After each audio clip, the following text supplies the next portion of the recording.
Okay, let's say a prayer and we'll get going. Lord, we thank you for your word. As we come to Genesis tonight, we want to learn about who you are, but also learn about the people you worked through, because we are such people. And so as we learn about some of their flaws and some of their failures, help us to learn from the example you've set for us, and help us to learn about your faithfulness and your mercy as you intend to get your purpose accomplished. So we thank you for your salvation and your grace. Amen. Okay, Genesis 29. Tonight, Genesis 29 through 31. We're covering 3 chapters dealing with Jacob and Laban. If you remember, last week we ended with Jacob being sent away because of the problems that were caused by him and his mother in their family. Esau was angry at him, was going to kill him, and so they sent Jacob away to run away from his brother, but also to find a wife. And so he was supposed to head out and get a wife of his father Isaac's family. So he's out there by himself. We covered last week also, while he was on his journey, he slept at Bethel, which was not yet Bethel, and God appeared to him in a vision and gave him a vision of his purpose and spoke to him about what his will would be and reconfirmed that promise that was given to Abram and Isaac and gave it to Jacob. And so by this time we know that God gave a promise deliberately to Jacob, apart from what he may have done before, and even before he was born, God promised that he would fulfill his purpose through Jacob. So we saw that last week when we covered the stone there that Jacob laid on and the pillar that he built up. And so in chapter 29, Jacob is at the end of his journey, and he arrives in Haran. Okay? And Jacob is going to be serving Laban here. As he gets there, he has no money. He's got no possessions that we can see, which is a little different than when Abraham sent his servant to find a wife for Isaac. We'll cover that here in a moment. But Jacob goes up to Haran. He finds Laban and finds his daughters, and he serves Laban for some 14, even 20 years. And then after 20 years, he leaves by the Lord's instruction and comes back to the land that God had promised him. And so that's the whole of Genesis 29 through 31. And so Jacob serving Laban is something that is happening in fulfillment of Genesis 15. If you turn back to Genesis 15 real quick, just to give us some insight to what's going on here. Remember back in Genesis 15, before Jacob was born, before Isaac, God had prophesied to Abraham that his seed would inherit the land, would inherit the promises, but he also prophesied about his seed that they would be afflicted for 400 years. It says in verse 13, Abram, know of a surety that thy seed shall be a stranger in a land that is not theirs, and shall serve them, and they shall afflict them 400 years. And so from Abraham here, forward 400 years, we get to Egypt, where Israel's there, and they're enslaved to Egypt. And they get delivered by Moses, of course, you know that story. And part of this is foreshadowed by Jacob as he flees the land that he's supposed to be inheriting because of his decisions. And now he's in a strange land. He's no longer in Israel, as it was. He is in Haran, a strange land that's not his. And he ends up serving Laban for 20 years, just as Israel will in the future as they go to a strange land serving their masters for so many years before they get delivered. And so it precedes Egypt. And we'll see about the oppression and the affliction that Jacob suffers on a smaller scale, foreshadowing that event. It's interesting to note that Laban, even though this is all that we know about him in the Bible, Genesis 29 through 31, that he is alluded to in the Jewish Passover. The Jewish Passover holiday, the festival, they always read and retell the story of Israel's deliverance from Egypt. And so there's something called the Haggadah, where in the family they'll read and teach what God did delivering the nation from Egypt and all the plagues back there, and how they went to the wilderness and all that and provided for their food, and thus the Passover meal back there. But they include Laban as part of that. And you say, well, what's Laban have to do with Exodus? I mean, Israel is not even a nation yet. Well, it's interesting. As we go through the story, you'll see the consequences of Laban's deception of Jacob and Jacob's choices that affect Israel hundreds of years down the road. We'll see that, maybe you've heard the story before of Jacob and the wives here, but he intends to marry Rachel, but instead he gets deceived and marries Leah, her older sister, first, and then Rachel second. Well, Joseph was the son of Rachel, and Leah was the first wife because of Laban's deception. And so the Jews consider Laban as fault for having Leah be the first wife of Jacob, and thus there being 4 sons that were born before Joseph, at least 4 sons before Joseph. There were more. And because of that, when Joseph grew older, his older brothers were jealous of him and sold him into slavery. And where did he go when he was sold into slavery? Egypt. and thus Jacob and his family went down to Egypt. And so they see that as a fault beginning back here with Laban. So it's just interesting. They take note of Laban in that way, seeing the deception that he intended and the evil intent he had toward Jacob. Now, we know, of course, that going back far enough in history, everything has a cause and everything goes back. You can ask what if and what if that didn't happen. And there's a lot of wrong choices that happen on both sides, Jacob and Laban throughout this, and Israel in the future, including Jacob's sons. But it's just interesting to see Laban's place in the Jewish Passover. Let's start Genesis chapter 29, verse 1. It says, Jacob went on his journey and came into the land of the people of the east, and he looked, and behold, a well in the field. And lo, there were 3 flocks of sheep lying by it, for out of that well they watered the flocks, and a great stone was upon the well's mouth, to keep the well clean, to keep people from falling in. And typically, if a certain community owned the well, they would put a stone on it so that strangers couldn't come and just take water out. There had to be, in unison, these shepherds come and together would take this rock off of the well. And there were all the flocks gathered in verse 3, and they rolled the stone from the well's mouth and watered the sheep and put the stone again upon the well's mouth in its place. So we have Jacob traveling, finding a well, which sounds very similar to what some 5 chapters ago in Genesis 24.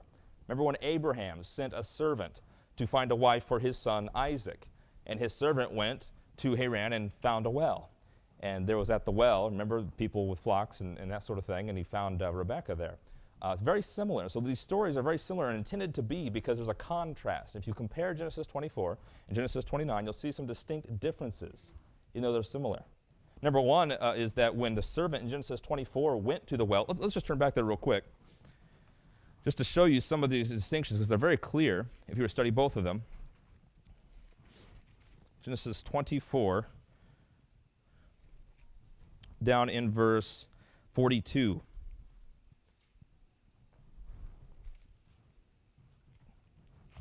No, I'm on verse 10, I'm sorry. Verse 10.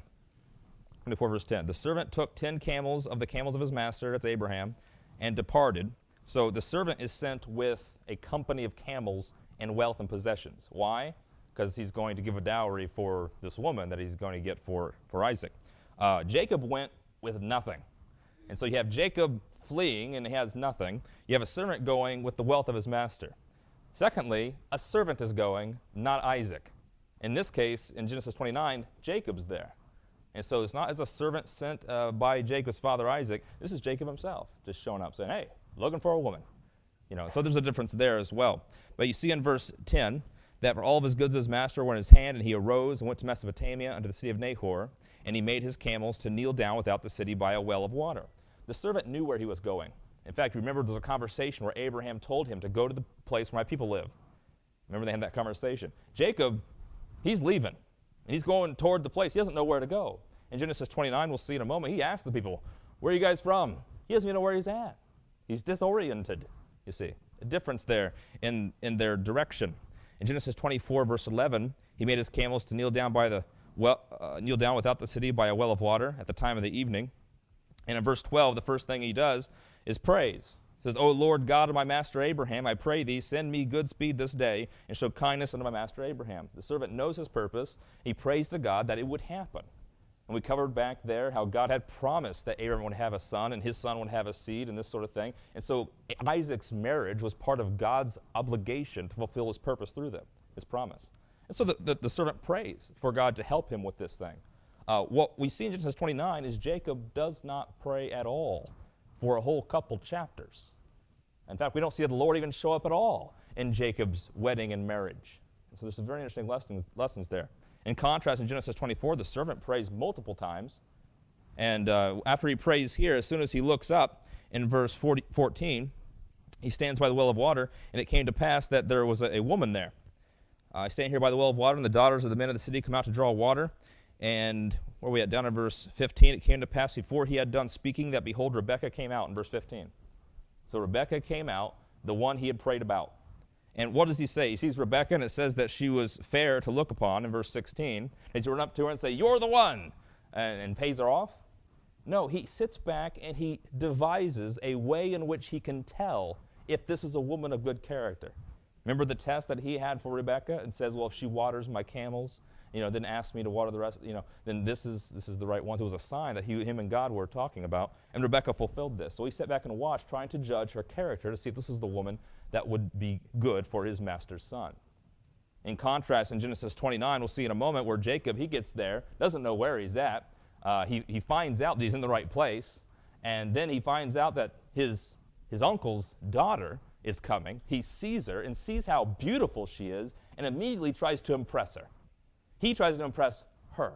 He doesn't try to figure out what kind of woman she is. He just tries to impress her because he's going to marry her, you see. So there's a distinct difference in the approach in Genesis 24 and Genesis 29 between Abraham's servant and Jacob. Let's go back to Genesis 29. You'll see what I'm talking about. In Genesis 29, verse 4, Jacob said unto them, the people who had the flocks of sheep next to the well, My brethren, whence be ye? That's King James English for, where are you from? What is this place? And they said, Of Haran. That's where we come from. And he said unto them, Know ye Laban, the son of Nahor? And they said, We know him. He said unto them, Is he well? What is this? Jacob has small talk with these people. I mean, why doesn't he just say, look, I'm looking for Nahor. I'm looking for my family. Instead, he's going, where are you guys from? Small talk, chatting it up, right? Much different approach than what the servant was doing back in Genesis 24. But he says in verse 6, he is well, and behold, Rachel, his daughter, comes with the sheep. So look over there. There's his daughter just coming over the way to bring the sheep. He looks up, he sees this daughter, Rachel, and says, wow, haven't seen a woman like that since ever. And he says in verse 7, Lo, it is yet high day, neither is it time the cattle should be gathered together. You know, guys, it's hot. It's in the middle of the day. You guys are here. You really just water your flocks and leave. Right? Why is he doing that? Rebekah's going to come. He wants to be alone with her, you see. In verse 7, so he says, water ye the sheep and go and feed them. Just why don't you go over there? I was trying to be friendly, but now that I see this woman, why don't you go do your thing? Verse 8, they said, we can't. We can't water our flocks. Why? Until all the flocks be together, until they roll the stone from the well's mouth. Remember, the well had the stone on top of it. And it was a heavy stone for the purpose of prohibiting strangers just using the well water. Instead, when all of the shepherds came, they together would remove the stone because they could handle the weight, and then they could water all their flocks together so that no one was cheating the other. Okay, it shows you kind of the safeguard there in their community. So that we can't water the flocks. So we all be gathered together till they roll the stone from the well's mouth. Then we water the sheep. And while he yet spake with them, Rachel came with her father's sheep, for she kept them. And it came to pass, when Jacob saw Rachel, the daughter of Laban, his mother's brother, and the sheep of Laban, his mother's brother, that Jacob went near and rolled the stone from the well's mouth. So here he goes, check this out. Rachel pulls the stone off of the well, and he waters the flock of Laban, his mother's brother. So he does the work, right? Remember the servant 5 chapters ago said, I'm going to see what this girl does to a stranger who doesn't live here. If she offers to water my camels, I know something about her, right? Here, Jacob goes, wow, that's a beautiful woman. Impresses her with his feats of strength, does all the work for her, because he just wants her to like him, you see. So it's interesting, the different approaches. Jacob kissed Rachel, which then was something you could do with your family as a greeting, and lifted up his voice and wept. Whereas the servant prayed to God and praised God once he found Rebekah fulfilled the test. Here, Jacob's just crying because I just traveled so far, and I did this for you. Well, can I have a dinner? You want to go out to dinner? Let's go home. Verse 12, Jacob told Rachel that he was her father's brother and that he was Rebekah's son, and she ran and told her father and was going to invite him to dinner here. And so what we see is a different approach at the well than what we see in Genesis 24. In verse 13, it came to pass when Laban heard the tidings of Jacob, his sister's son, that he ran to meet him and embraced him. Remember, Laban, back in Genesis 24, was also there with Rebekah. Laban was Rebekah's brother, remember? And so when the servant came and saw Rebekah was the one, she had passed the test, they went to Laban, and Laban saw the gold jewelry she was given from the servant, and Laban, being the man that he was, one greedy of gain, said, hey, this is a good guy.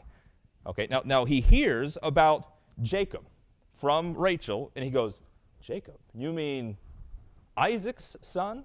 The guy that gave us all that gold before and just quickly left before I can get anything else from him.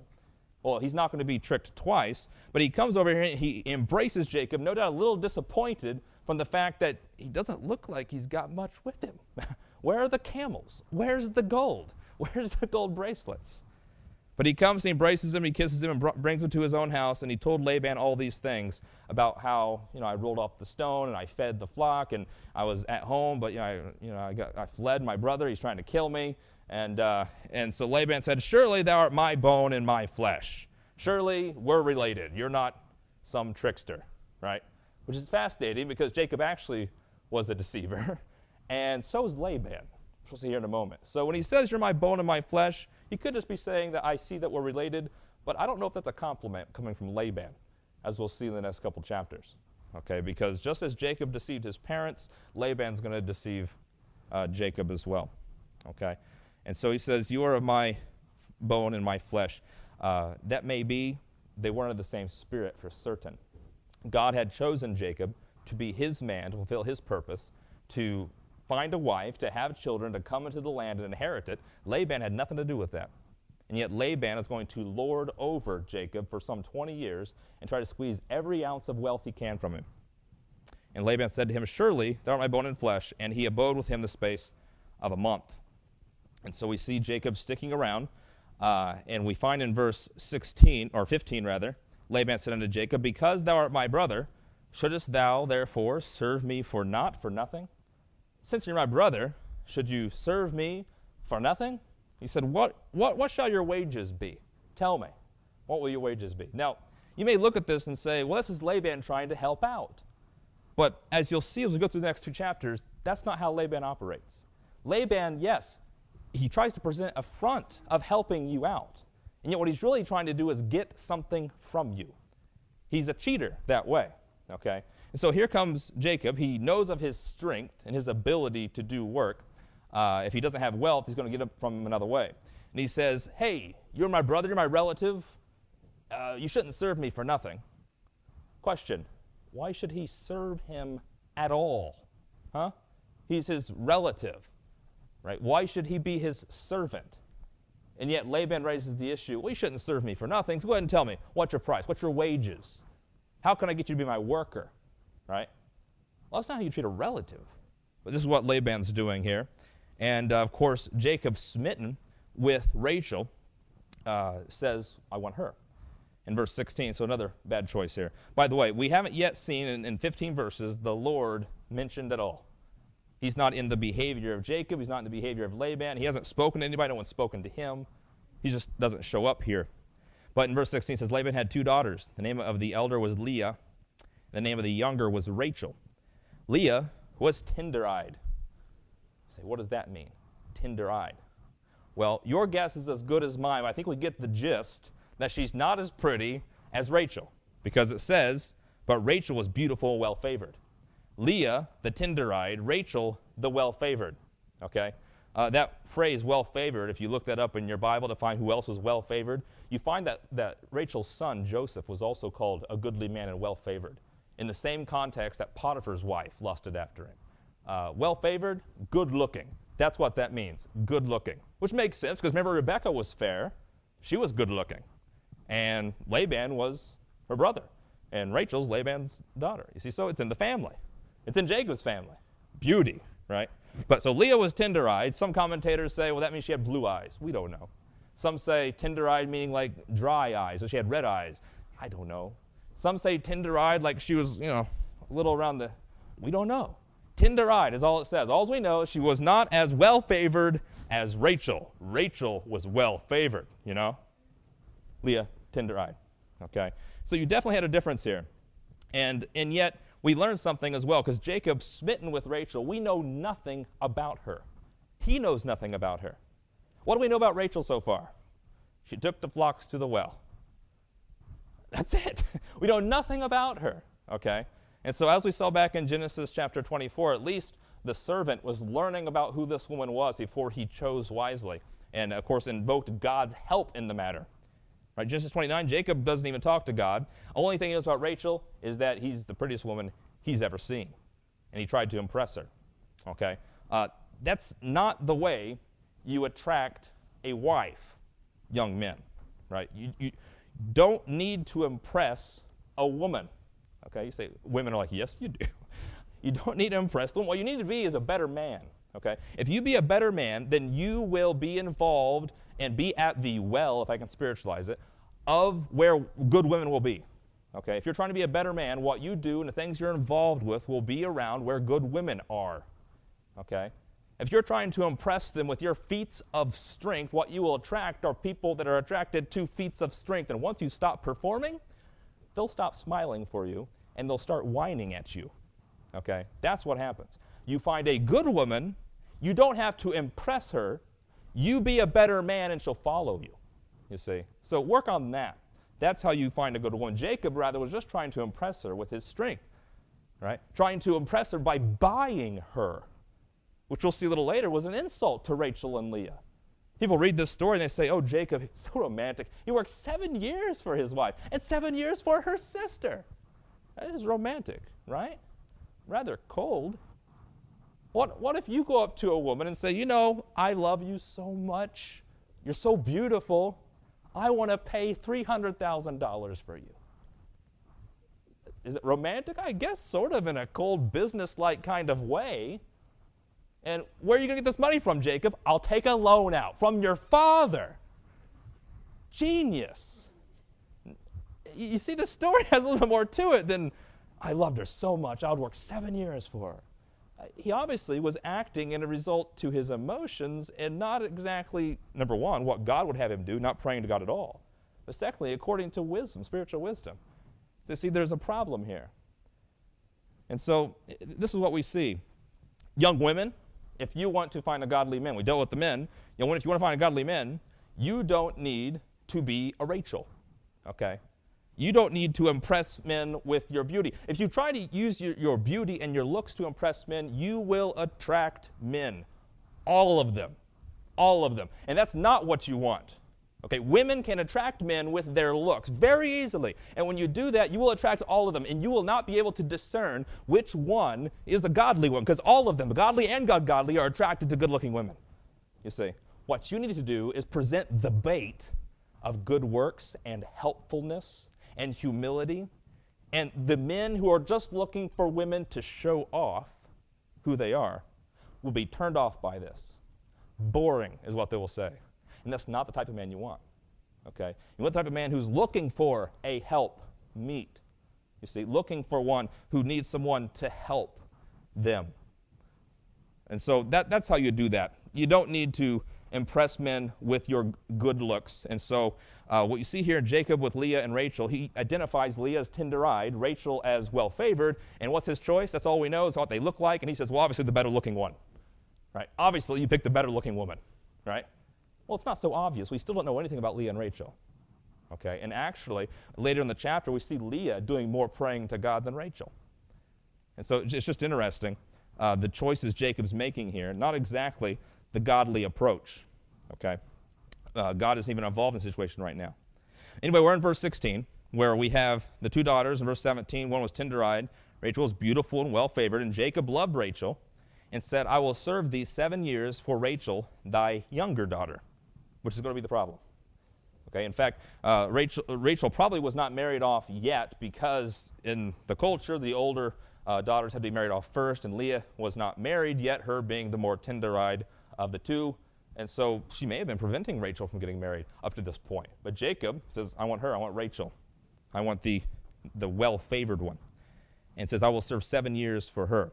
Laban said, it is better that I give her to thee than that I should give her to another man. Abide with me. You see what Laban says? Well, it's better that you have her than anyone else. So, sure, deal. You work for me, I'll give you my daughter. It's amazing how Laban does this. You know, he tries to puff Jacob up. It's better I give her to you than anyone else. You can be my servant for 7 years, right? Why don't you just give her your daughter, knowing God's purpose through Abraham, Isaac, and Jacob, and you're going to be blessed by that? No, he wants to get as much as he can out of them, you see. I need a contract. Why don't you sign that bottom line there? Why don't you sign the deal so that I can get some work out of you? That's what Laban's going to be concerned with. All the next 2 chapters is what he's concerned with. It's not his daughters. It's not Jacob. It's what he can get, okay? And so we find Jacob now tied into this contract with his own family for his wife to be. Laban, in verse 20, Jacob served 7 years for Rachel, and they seemed to him but a few days. Why? For the love he had to her. Wow. Romantic. 7 years just flew by because he loved her so much. You know those 7 years that he served there? He gets Leah for those 7 years. Because in verse 21, it says, Jacob said to Laban, give me my wife, for my days are fulfilled, that I may go in unto her. And Laban gathered all the men of the place and made a feast. It came to pass in the evening that he took Leah his daughter and brought her to him, and he went into her. In verse 22 and 23, you have the wedding ceremony. If you wanted to know what wedding ceremonies look like in this patriarchal time period, it's that right there. You have a wedding feast, and the parents take the daughter to the house of the bridegroom. And when you see that, the parents taking the daughter to the house of the bridegroom, she's yours. You're married. That was it. Not a lot of the pomp and circumstance you see nowadays, but you do see the feast there. And in fact, the wedding feast lasted 7 days, a whole week. We can see that in Judges 14 when Samson gets married to Delilah. There's a whole week there in their wedding feast. So it was a week-long wedding feast. And Laban gave unto his daughter Leah Zilpah, his maid, for a handmaid. That's just added information for us later. Verse 25 says, it came to pass that in the morning, behold, it was Leah that he had brought unto him, and he didn't know it. So how could he not know? He loved Rachel so much, how could he not know? Well, it's dark, post-feast, and knowing Jacob, anything like Isaac, gets drunk pretty easily and can be deceived. Remember Isaac? What did Jacob do? Fed him some wine, so he couldn't tell. Of course, he was half blind anyway. But his senses were not discerning correctly. Same thing here with Jacob. And so he gets deceived by Laban. And he says, what is this? In verse 25, which is the same response that Esau gave him. Remember back when Jacob deceived his father, Esau came in to get his blessing. And Isaac says, I've already given it to Jacob. Esau goes, what? He's beguiled me. Right? What is this? And he pleads for him to give him a blessing. In verse 25, we have Jacob doing the same thing after being deceived. What is this thou hast done unto me? Did not I serve with thee for Rachel? Wherefore then hast thou beguiled me? Well, you tricked me. You deceived me. And Laban, of course, in all of his, you'll see here, Laban's very superficial. Right? He says, it must not be done in our country. You can't marry the younger to give the younger for the firstborn. You got to marry the firstborn first. Surely you knew that, Jacob. Surely I thought you knew that, right? Really. If Laban was an honest businessman, he would have said that outright in the beginning. But he didn't, right? It was only after the fact, when he couldn't do anything about it, that he says, oh, well, certainly you knew that. You knew that rule. You see the deception, the shrewdness of Laban here, knowing that Jacob now, being with and lying with Leah, is now married to her in the biblical sense. They're married, okay? And now he can't do anything about it. He says in verse 27, but I'll make another deal with you, Jacob.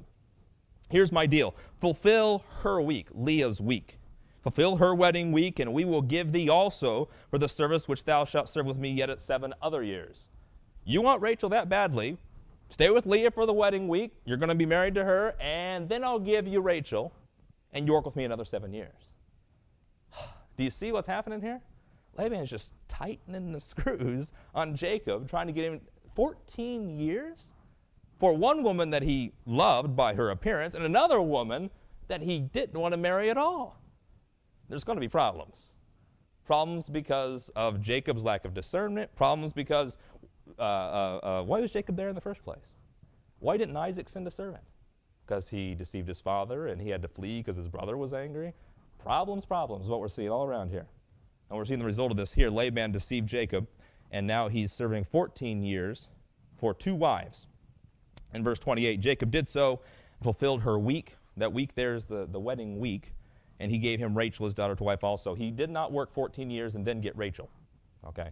He was married to both of them. Deuteronomy 20 talks about those who are betrothed to your wife. You get your wife during the betrothal. And so he had them both as his wife during those years that he worked. And so they're married while he's working for them, okay? And you can, if you want to prove that, you can do the calculations of the births and that sort of thing. They had children during those 14 years. They didn't wait later to have children, okay? But meanwhile, it's another issue altogether. And so here they are. He's married to 2 women, and he's in debt starting out his marriage, which is not a good way to start out your marriage, in debt, especially to your father-in-law. And so that's what's going on here. In verse 29, Laban gave to Rachel his daughter Bilhah, his handmaid, to be her maid. And he went in also unto Rachel, and he loved also Rachel more than Leah, and served with him yet 7 other years. And so we see here the start of the next portion of our 3-chapter study, which is that Jacob loves Rachel more than Leah. You would think, well, obviously, she was the one he wanted to marry. And yet, he's married to both, and he has a responsibility and a duty as a husband. And of course, Jacob is not going to take that responsibility. He's not going to see that duty performed. He's not going to give Leah the love a wife deserves. Okay? Instead, he's going to love Rachel more than, just as Isaac loved Esau more than Jacob, even though Jacob was the promised one. We'll see Leah here, married to Jacob first, is the one that bears the most children for Jacob, and the one that bears Judah, through which would come the Messiah. Okay? So what was a deception from Laban, God uses for good. And God told Jacob that he would get a wife and have many children. And so that he has 2 wives here as a result of deception does not mean Jacob doesn't now have responsibility. Just because you're in a situation, you find yourself in a bad situation because of your past mistakes, doesn't mean you don't have responsibilities in your current situation. You take what you have now and you do right. Okay? You don't do wrong because you did wrong before. If you did wrong before, you do right now from now on. And that's what Jacob should have done, but instead he decides to love Rachel more than Leah.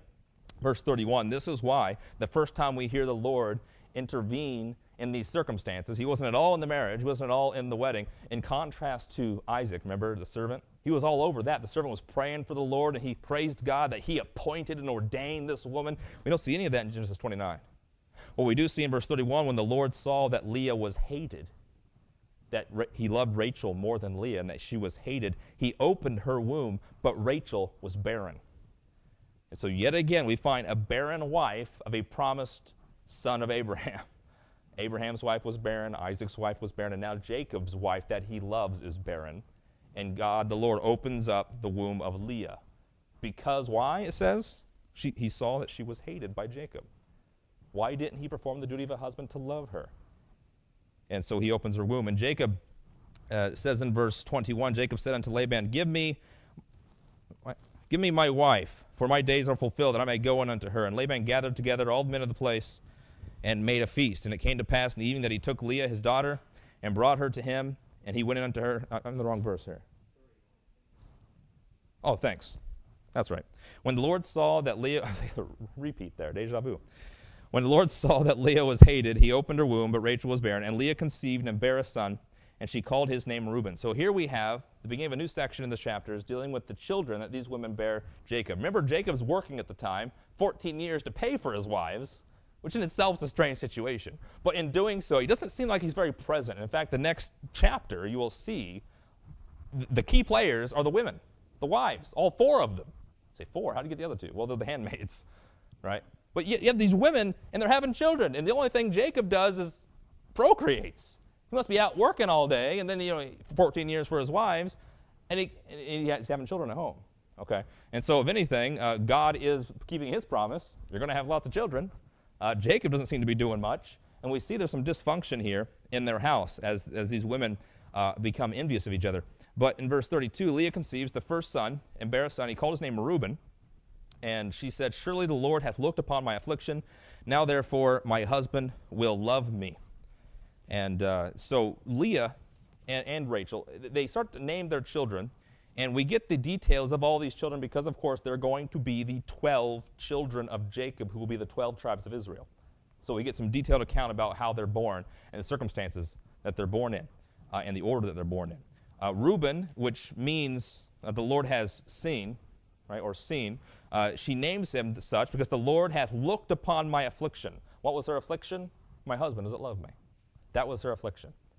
Okay. She calls him Lord. Notice the capital L-O-R-D we covered before. That's Jehovah God, right? Capital L, capital O, capital R, and D in verse 32.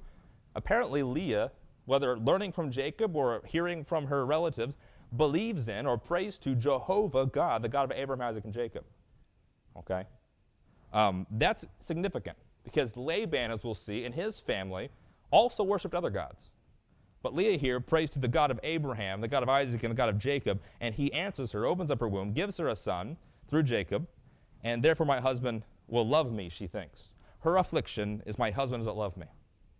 And she conceived again and bare a son a second time. You say, well, how can the husband not love her if they're having babies together, right?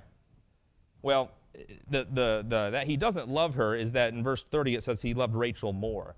And so there is such a way that you can love a woman more than what just having babies with her would entail, as we see in our modern culture as well. People have babies all the time. Doesn't mean that they have any commitment or love to them at all. But in verse 33, she conceived again and bare a son, and so the second year, she says, because the Lord hath heard that I was hated. So 2 years now, she's got Reuben, and now Simeon, which means he's heard. He hath therefore given me this son also, and she called his name Simeon. She conceived again and bare a son the third year, and said, now this time will my husband be joined unto me. So 3 years later, and Jacob is still not doing his responsibility. There's 3 babies now. And Leah's going, this is it, this is the one. 3 children, Jacob's going to love me, right? Not necessarily. And it says that her third son she names Levi, which means to join together, because she thought he would join her and her husband together. In verse 35, she conceived again and bare a son, the fourth one, and she said, now will I praise the Lord. Therefore she called his name Judah, which means praise the Lord. And it says she left bearing. Now, we don't know why she left bearing. One of the speculations is that Jacob stopped because of what happens in chapter 30, verse 1 and 2. Stopped trying to have children at all with Leah. So not only did he just not love her as much as Rachel, but failed to perform, again, the duties, the responsibilities of a husband. And in chapter 30, verse 1, when Rachel saw that she bare Jacob no children, Rachel envied her sister. Envy is a sin. Okay? It's a sin. I know she's barren. I know she wants children. But envy is a sin. Okay? Trusting God would not be. Praying to the Lord would not be. And that's what she should have done. That's what Jacob should have done. But instead, when she envies her sister, she says to Jacob, give me children or else I die. I'm going to die without children. My whole life depends on getting what I want. Really? And women, wives, that is the most frustrating thing. When husbands come home after working 14 years to pay for you, to your father-in-law, and you say, I really got to have something else from you. Ooh, that's frustrating to a husband. And Jacob, no doubt, is in the same situation, not being spiritually minded in this case. And it says in verse 2, Jacob's anger was kindled against Rachel, the woman that he loved more than Leah. Why? I'm going to die if you don't give me children. He's like, what do you think I've been trying to do? You can't just have children, woman. And in verse 2, it says, am I in God's stead, who hath withheld from thee the fruit of the womb? Now, no doubt Jacob is right. He is not God. He can't make things happen that, if it can't happen. And yet, there's still a problem here because, yes, Rachel's envying. She shouldn't have done that. And Jacob, what should he have done? Well, this has happened twice before. Twice before, God's chosen person had a wife who couldn't have children, and twice before, that husband prayed to God for help. We don't see Jacob doing that. Instead, he goes, who do you think I am, God? No, but you know him, right? And in this case, he had a direct promise that he would have children. And so he should have went to God in prayer. We see back in Genesis chapter 25, when Rebekah was barren, Isaac entreats the Lord for her. Abraham did the same thing back in Genesis 15, where he prays to God and says, my wife can't have children. How are you going to do this? Right? Jacob should be doing the same thing. But instead, his mind wasn't on that, it doesn't seem like, and he just gets angry at his wife. When both the husband and the wife are not concerned with what God's will is, there's going to be problems. There's going to be dysfunction. We see that all throughout Jacob's family here in Genesis 29 through 31. But we see Leah having 4 children already. Rachel can't have any. She complains to Jacob. Jacob gets angry at her. And in verse 3, she said, behold, I got an idea. It's a new idea. No one's tried this before. Here's my handmaid. Right? It's happened many times before. Happened to Abraham and Sarah before. That didn't work out too well for them, by the way. But that's what happens here. At this time in society, the idea of a handmaid was, this is going to sound so morally repulsive in our culture, 21st century, especially since we now know through Christ what God intended in the beginning, and that there should be a man and a woman. Just the idea that there's 2 women here, and that they're sisters, just seems so against the law. Leviticus said, don't marry sisters. This was before the law, okay? And someone comes to you and say, well, that Bible's a horrible book. Talking about sisters marrying each other and polygamy, right? Well, understand, the Bible was written truthfully, accurately. It does not whitewash things that happened. We've already seen the reason why he had 2 wives because of the deception of Laban and Jacob's lack of discernment. But meanwhile, the Bible doesn't try to change what happened. Moses, who wrote this later, having the law in his hands, knowing it was against God's law given later not to marry sisters. There was no law given in Genesis 29. But even then, Moses doesn't, because of the cultural repugnancy, say, I'm just going to not talk about that. Pretend he only had one. Right? It tells the truth about what happened. That's a book you can trust, you see. That even with the problems of people, it will tell you the truth. Because not everything that people do in the Bible does God endorse. But meanwhile, I'm off on a rabbit trail there. But just so you know, when people point out that people killed people in the Bible and people did things in the Bible, they had multiple wives in the Bible, just because people did things doesn't mean God endorses the things they did. The Bible is, it tells of God's intervention in a sinful human world. And we've seen a lot of times in Genesis, the people God works through just are not perfect. Okay, and we've seen that in Genesis 30 as well. But meanwhile, something is a problem here in Jacob's household with him not loving Leah, Rachel being envious, Jacob being angry at his wife now, and now he's going to try to enter the competition between Rachel and Leah with her handmaid, Bilhah. Going unto her, she says, and she shall bear upon my knees, that I may also have children by her. So whatever children are hers will be mine, because she's my handmaid. And she gave Bilhah her handmaid to wife, and Jacob went unto her, and Bilhah conceived, and bare Jacob a son. And Rachel said, God hath judged me. He hath also heard my voice. That word judge there means he's done something righteously to me. He's not judged her in a bad way. It's judged her problem, her plight. And it says in verse 6, he hath given me a son, therefore called she his name Dan. Dan means judgment. And Bilhah, Rachel's maid, conceived again, and bare Jacob a second son. And Rachel said, with great wrestlings have I wrestled with my sister. And so I'm going to call my son Naphtali, because I'm struggling with Leah, trying to win. Really, this is you fulfilling God's purpose, struggling with your sister to see how many babies you can have, because you want to prove that Jacob loves me more, right? Remember, that's what Rachel's pride was. He loves me more. We're seeing a little bit here of Rachel's character come out that Jacob probably should have discerned before he married her. But anyway, that's what's going on here. And so she says, I've wrestled with my sister. Now I've got 2. She's got 4. Leah saw what she had left bearing. She took Zilpah, her maid, and gave her to Jacob to wife. And so Zilpah's handmaid gets into the deal. In verse 11, she has a son, and she calls her, a troop comes. So you see the battle ensues. Another kid comes, I'm going to have an army. I'm going to name this guy Gad. And Zilpah is Leah's maid, bare Jacob a second son.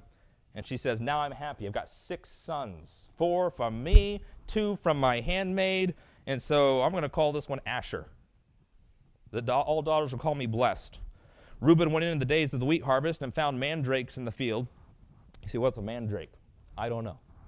Apparently, a mandrake, people thought, would help you conceive. That's what Rachel thought. That's why she wanted to get some from Leah, because Reuben found some.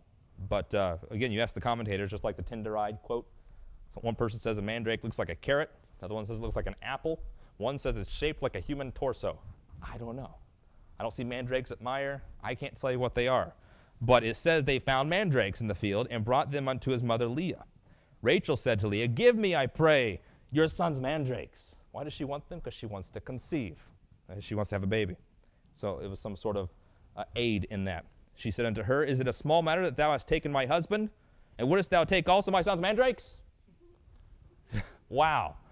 This is a regular Springer show here. Leah says, he loves you already. You can't have my mandrakes. I have the children, you get the love. That's how it works. It's fair, it's even, right? Therefore, so they make a deal. They make a deal about their husband. That, look, you give me the mandrakes, and he can sleep with you tonight. What? What? That's not how it works. You see, you don't negotiate for love in a family. Anybody married done this? We all have, right? You say, well, if you do this, I will do that. That's not how it's supposed to work, but that's what our flesh devolves to when we get to a point where I don't know how to make you do something. What about a little trade, right? yeah, well, I can go down the street and find a woman and pay her some money and make a trade too, but that's not what I should do, should it? See, that's not how marriages ought to operate. And yet here we got the two wives going, let's make a deal. You give me the mandrakes, and he'll be yours tonight. And look what Leah says. Jacob, the pawn in this whole story, apparently lacking the spiritual strength in his house to do anything about it, is hired by his father-in-law for 14 years, and now he's hired by his own wives. It says in verse, I lost my place. Where am I at? 16. Thanks. Jacob came out of the field, working to pay you women off. Leah went out to meet him and said, thou must come in unto me. Jacob says, no, I ain't doing that. We've had 4 kids already. But she goes, surely I have hired you. I've paid for you. You're mine. Now, Matthew 6:24 has an interesting passage, which comes to mind when I read Genesis 29. I don't know what you think about it. But Jesus taught something about a man serving 2 masters. Now, you know the wife ought to submit to the husband, right? Something's not happening right in Genesis 29. In Matthew 6, in verse 24, Jesus says, no man can serve 2 masters, for either he will hate the one and love the other, or else he will hold to the one and despise the other. You can't serve God and mammon. Now, Jesus is talking about money, right? There's a lot of money going on around Genesis 29 and 30 as well. But applied spiritually, what Jacob's going through, he's a servant of his father-in-law. See, his wife, he's paying for them. He has to work to them. They're his burdens, you see. At least he loves Rachel, which means according to Jesus, what's he do with the other one? Hates her. At least I love this woman. My work for her at least is, I got to work 7 years for you? You see, it's a burden. Now, if he wasn't indebted to pay off Leah, maybe his hatred wouldn't have been so much. But you can see in his flesh what's playing out here. I love her, I hate her, or else I got to hold to one and despise the other one. She's angry at me, she can't conceive, so I guess I'll go in unto you, right? Just something's not right here. And it's because none of them are serving the Lord, apparently, at the moment. But in Genesis chapter 30, Jacob is hired through the negotiation of Rachel and Leah. And turn the page here. And we're down in verse 16. I've hired thee with my son's mandrakes. And he lay with her that night, and God hearkened unto Leah, and she conceived and bare Jacob the 5th son. And Leah said, God hath given me my hire, because I had given my maiden to my husband, my reward, my prize. And she called his name Issachar. So because Rachel gave up her husband and negotiated for him, Leah says, that's why God gave me a son. I'll name him Issachar.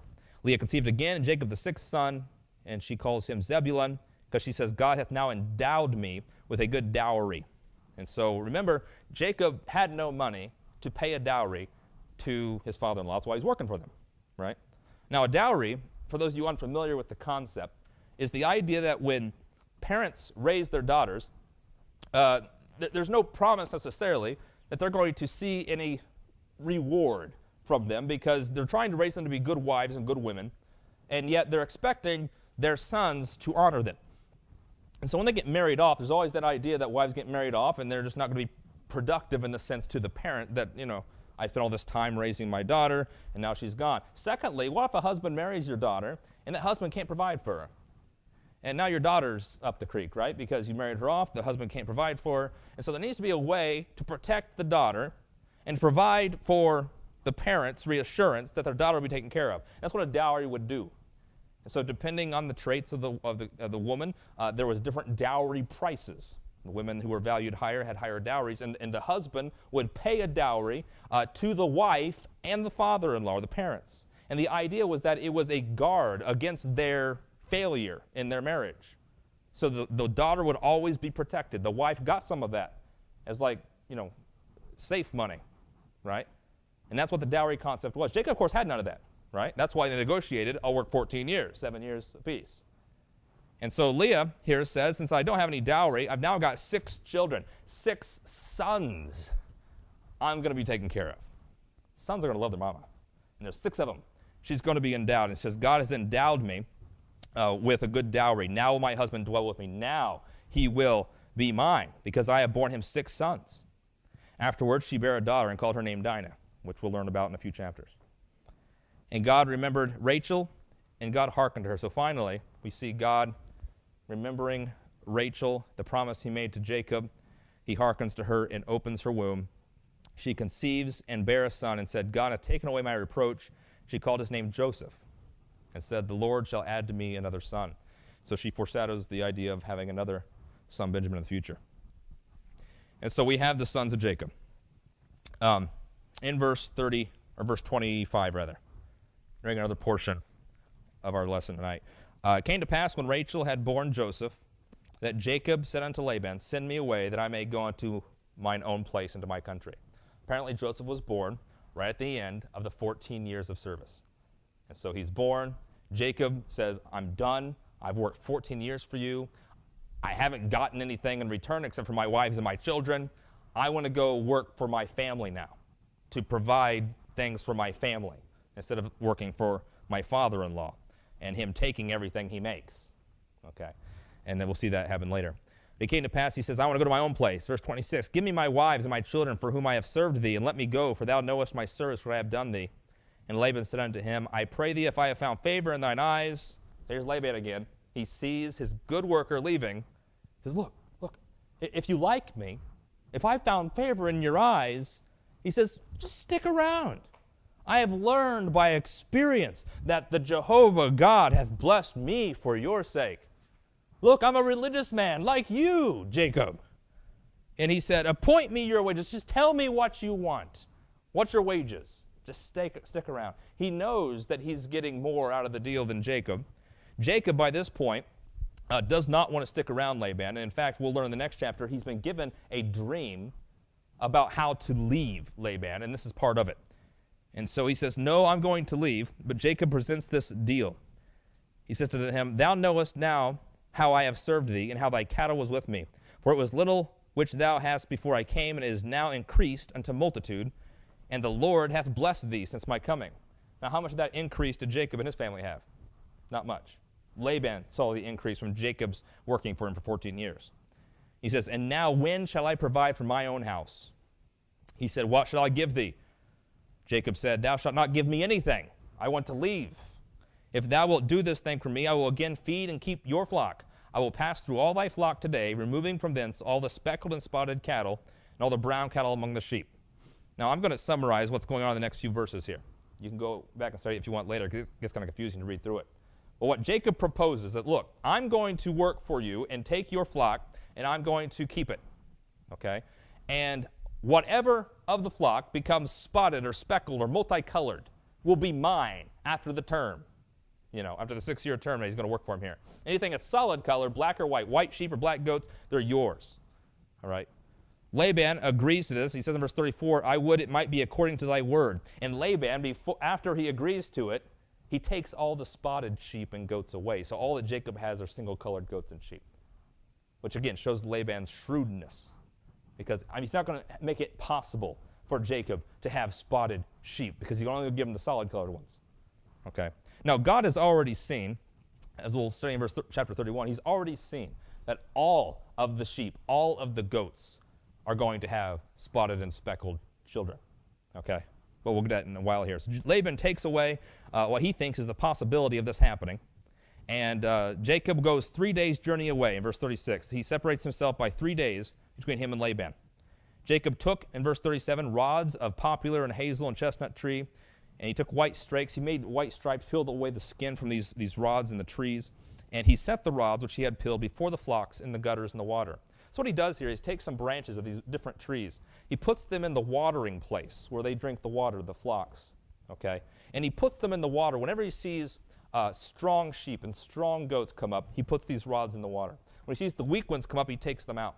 His idea is that putting these rods in there, which probably had some sort of combination of chemicals or some sort of an aid, again, in conception amongst these animals, he put them in for the animals that he wanted. Okay? He took them out for the animals he didn't. And because Jacob was so well skilled at this, been working at it 14 years, this is what happened. He increased. It says in verse 42 and 43, the man increased exceedingly and had much cattle and maidservants and menservants and camels and asses. He increased what he had because of his skill. And of course also because God had told him to make this deal. Okay? And as a result of him increasing, Laban shows his true colors. Look in chapter 31 and verse 1.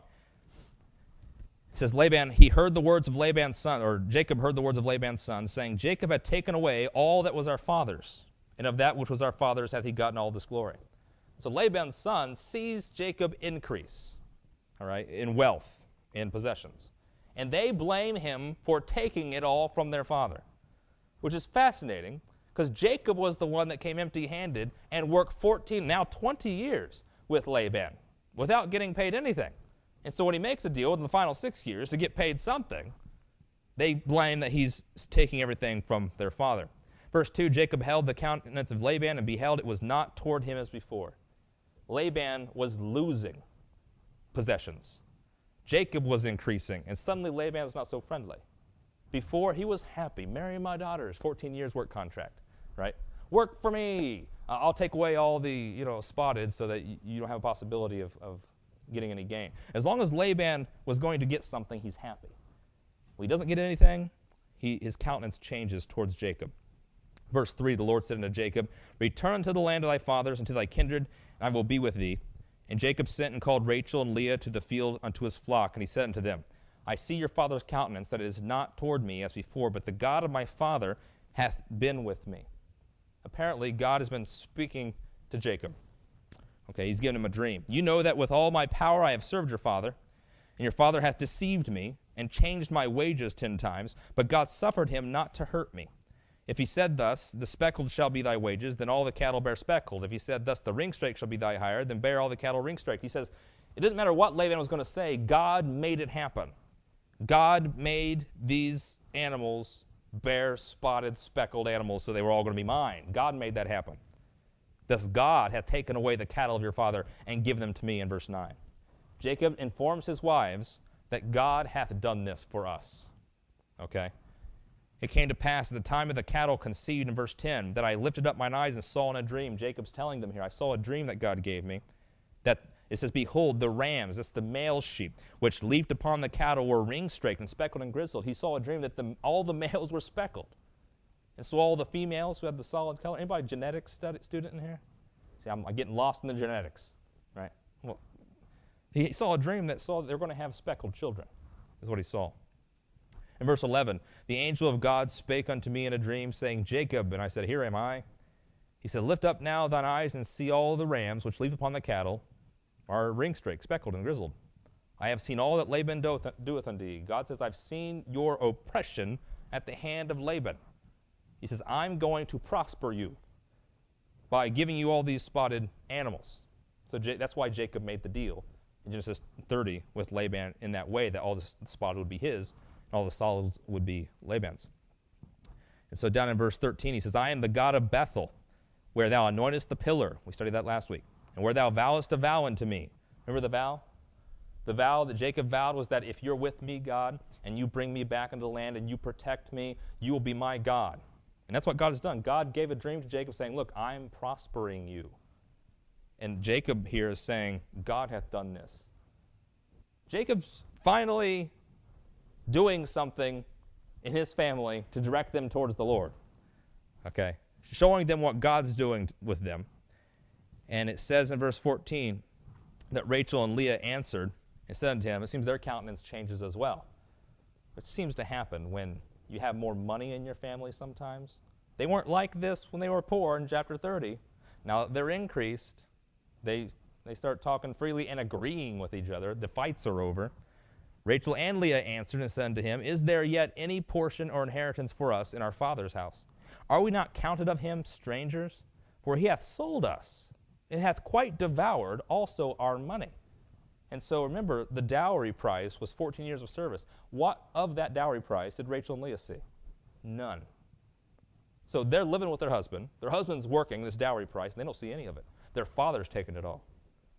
Okay? And so he says he treats us as strangers, not as daughters. He's taken all the money. For all the riches which God hath taken from our father, that is ours and our children's. Now then, whatsoever God hath said unto thee, do. Wow.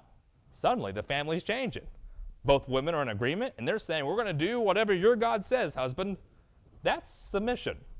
That should have happened before. But neither here nor there. Now it's happening. And they're saying, whatever your God says to do, that's what we're doing. So in verse 17, Jacob rose up and set his sons and his wives upon camels. He carried away all his cattle and all his goods, which he had gotten. Much different than when he first came to Haran. He had nothing. Now he's got wives, he's got children, he's got cattle. And he leaves for to go to Isaac, his father, in the land of Canaan. And Laban went to shear his sheep, and Rachel had stolen the images that were her father's. And so at the time, Laban wasn't in the house, and Rachel, before they left, apparently had stolen the idols, which were typically made of gold or some sort of valuable material, but the idols that her father used, apparently, as part of his religious worship. Okay. And it says in verse 20, Jacob stole away unawares to Laban the Syrian, and that he told him not that he fled. And so they secretly left. So he fled with all that he had, and he rose up and passed over the river and set his face toward the Mount Gilead. It was told Laban on the third day that Jacob was fled, and he took his brethren with him, pursued after him 7 days' journey, and they overtook him. But God appeared to Laban and told him, you better not speak to Jacob, good or bad. Laban does speak to Jacob. Just add that to Laban's character list. Laban overtook Jacob. Now Laban had pitched his tent in the mount, and Laban with his brethren pitched in the other mount. So Laban appears to Jacob. What do you think Laban's going to do? Just like he's done every time he's talked to Jacob, he's going to try to accuse him, threaten him, trick him. He's going to try to get him back working for him. You still owe me, Jacob. You owe me. This is what he's going to try to say. Laban said to Jacob, what hast you done? Thou hast stolen away unawares to me and carried away my daughters as captives with a sword. You've taken my daughters hostage. Whoa, whoa, whoa, whoa. Our deal was 14 years. I worked 14 years and 6 more. But that's not what Laban's doing here. He says, you've taken away my daughters with a sword. Wherefore didst thou flee away secretly and steal away from me, and did not tell me that I might have sent thee away with mirth? He said, I was going to throw you a party. Why didn't you stay around? I was going to give you something. Yeah, right. In verse 28, he says, you didn't even let me kiss my sons and my daughters. As if he wanted to. That's why they lived 3 days apart, right? Why didn't you let me kiss my sons and daughters? Thou hast now done foolishly in so doing. He says, it's in the power of my hand to do you hurt. You've wronged me, Jacob. I could do you harm, but God spoke to me. He says, and he told me I shouldn't speak to you good or bad. So God prevented it. Thank God you're not being punished right now, Jacob. How did this get turned around? That's Laban's dishonesty. He says, and now, though thou wouldest needs be gone, because thou sore longest after thy father's house, yet wherefore thou hast stolen my gods.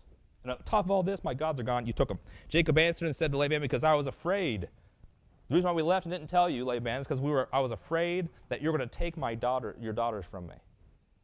That you're going to keep them even more.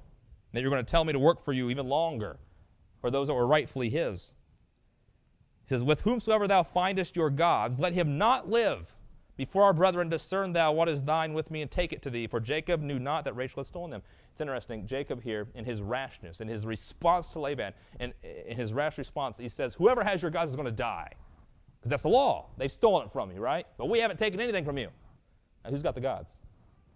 Rachel. Now, Jacob didn't know that what he said here would come to pass. Now, it wasn't because he said it necessarily, but Rachel's going to die when she has her second child. Okay, so it's interesting, the foreshadowing again that happens here. He says in verse 33, Laban went into Jacob's tent, unto Leah's tent, to the 2 maidservants' tent, but he found them not. He went out of Leah's tent, entered to Rachel's tent. Now Rachel had taken the images and put them in the camel's furniture and sat upon them, and Laban searched all the tent, but found them not. She said to her father, I don't want to get up. I'm having, what's it say? The custom of women is upon me. I'm not going to move. I'm going to sit here on this camel couch. Not going to move. The gods are there. The idols are there. So he didn't find the images. He didn't even try to look there. Jacob was wroth. So after he accused, threatened, and lied to Jacob, Jacob is very wroth, as the king would say. He's angry. And this is worth reading the next few verses here, just to see the response of Jacob, how it's turned around. Whereas before, Laban's trying to accuse him, trying to say, you owe me, you've done me wrong. And Jacob now says, let me say a couple things. He says, what is my trespass? What is my sin? What did I do wrong, that thou hast so hotly pursued after me? Whereas thou hast searched all my stuff, what thou hast found of all thy household stuff, have you found anything? Set it here before my brethren and thy brethren, that we may judge if you found anything that I've done wrong. He says, for 20 years have I been with thee. Thy ewes and thy she-goats have not cast their young, and of the rams of thy flock have I not eaten. I haven't taken anything from you. He says, when your animals died, I paid for them. In verse 40, when there was drought, I paid for your loss. In verse 41, I have been with you 20 years. I served you 14 years for your daughters and 6 years for your cattle. You've changed my wages 10 times. He says, except the God of my father, the God of Abraham and the fear of Isaac had been with me, surely thou hast sent me away now empty, if it wasn't for God intervening and giving him an increase. And so God rebuked Laban, and Jacob here is chiding Laban. Laban, knowing that he's in the wrong, after Jacob's loud rebuke, him being finally filled up to the point of anger, yells at his own father-in-law.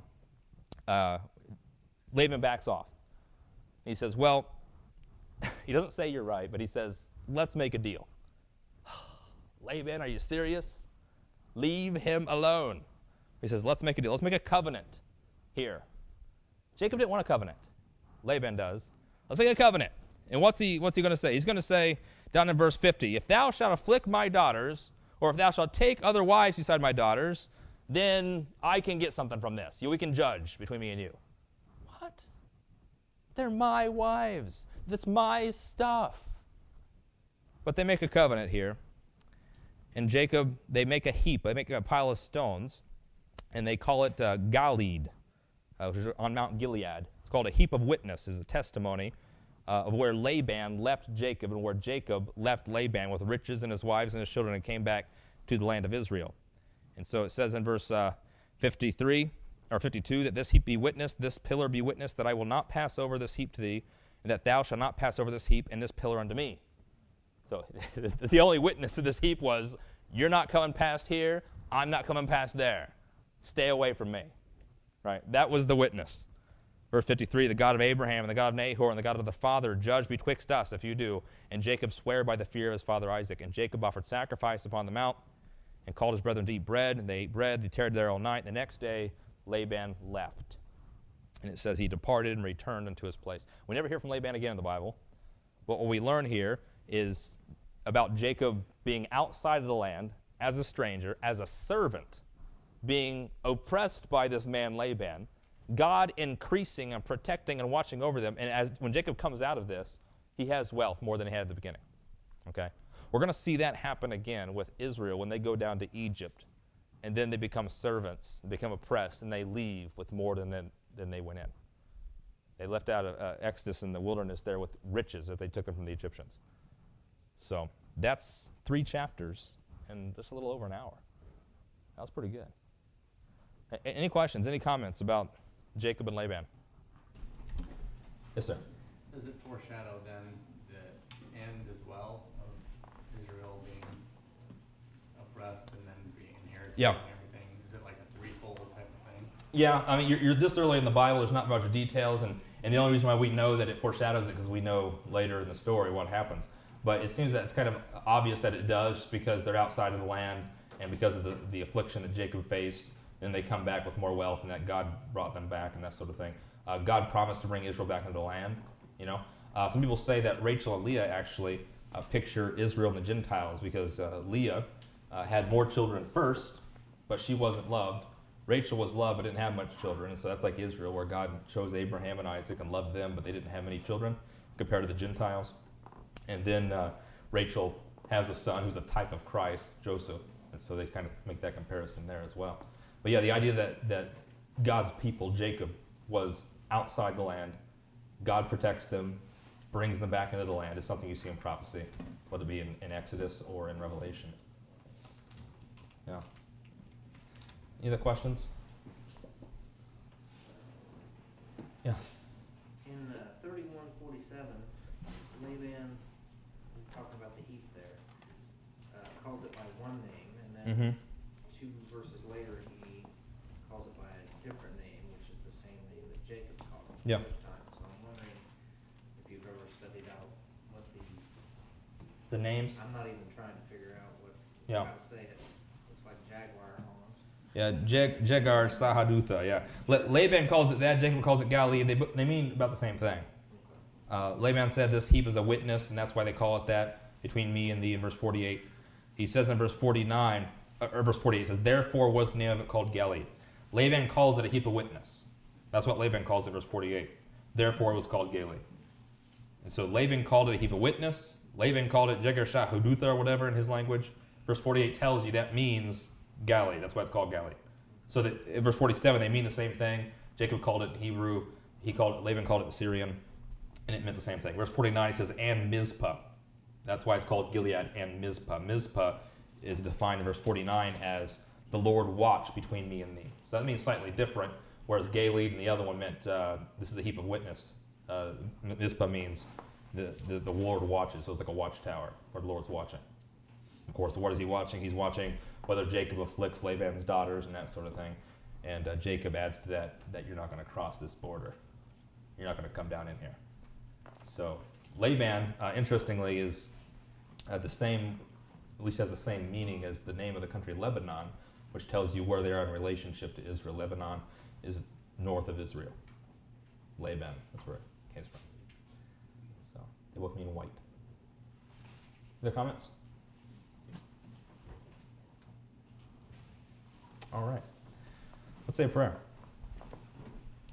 God, we thank you for the lessons you provided in your word that will help us when we don't have the life experience. We can learn things from the mistakes of your people. As you give them grace and show them mercy, we learn from their mistakes. And so we thank you for your word. We thank you for the grace you've given us.